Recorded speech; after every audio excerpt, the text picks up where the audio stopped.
Премиерот Никола Груевски в четврток во Брисел ќе се сретне со првиот човек на Европската комисија Жан-Клод Јункер. Според портпаролот на Еврокомисијата Маргаритис Схинас, кој ја објави информацијата, тоа ќе биде прва средба со македонскиот премиер на челникот на неформалната влада на Европската унија, откако го наследи Жозе Мануел Барозо. Средбата Груевски Јункер е резултат на заеднички консултации. Еврокомесарот за преговори за проширување Јоханес Хан денеска од Брисел испрати уште една порака до сите политички чинители во Република Македонија дека треба да се вратат и да функционираат во парламентот, додека оние што имаат какви било докази за криминал истото да го достават до државните органи и обвинителството. Оваа своја порака Хан ја испрати од пресконференцијата по посетата на Скопје во врска со актуелните случувања во Македонија.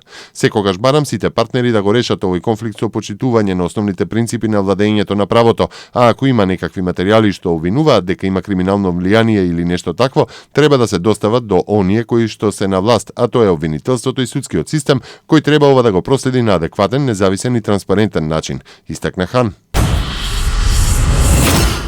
Државата исплати 94 милиони денари субвенции за полјоделството. За посејани површини со полјоделски култури се исплатени на 7181 земјоделец, соопшти Министерството за финансии. Владата на земјоделците им исплаќа по 9000 денари по хектар посејана површина за полјоделски култури, а од минатата година ја зголеми поддршката за пшеницата на 12000 денари по хектар. За 160.000 барања за легализација на дивоградбите се уште нема поднесено елаборати, иако крајниот рок до кога граѓаните треба да ги комплетираат документите е декември. Директорот на Агенцијата за катастар на недвижности Славче Трпевски изјави дека од вкупно поднесените 360.000 барања за легализација, за 200.000 се направени елаборати од страна на геодетските фирми. Тој апелираше до граѓаните да побрзаат, бидејќи ако предметите се поднесат после јуни или јули, прашање е дали ќе може да се завршат до декември. Заклучно до среда во катастарот се запишани 116.000 објекти.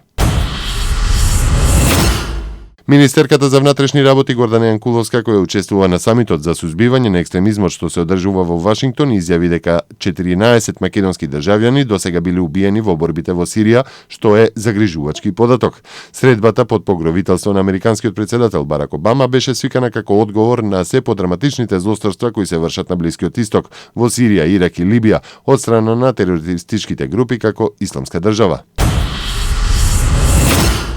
Гасоводот Турски тек би можел од Русија преку Црното море, Турција, Грција, Македонија и Србија да дојде до Унгарија, а може би и до Австрија, најави рускиот председател Владимир Путин при неодамнешната посета на Унгарија и средбите со унгарскиот премиер Виктор Орбан. Додека со планот за Јужен тек не се предвидуваше Македонија да биде на главната траса на гасоводот, сега се отвара можност земјава да биде на главната траса на новиот гасовод и да добива значителни средства од транспортот на газ низ нејзината територија.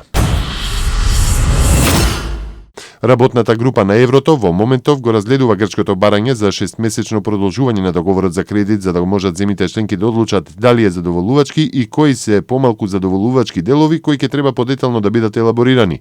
Висок представник на еврозоната за грчките медиуми изјавил дека министрите за финансии од еврозоната потоа ќе испитаат дали конкретниот текст може да биде основа врз која тие ќе го поднесат во своите парламенти. Министерот за финансии на Грција Јанис Варуфакис во името на грчката влада поднесе барање за 6-месечно продолжување на договорот за кредит, додека владини извори наведоат дека во исто време е покренато и прашањето за обновување на социјалните трошоци предизвикани од кризата.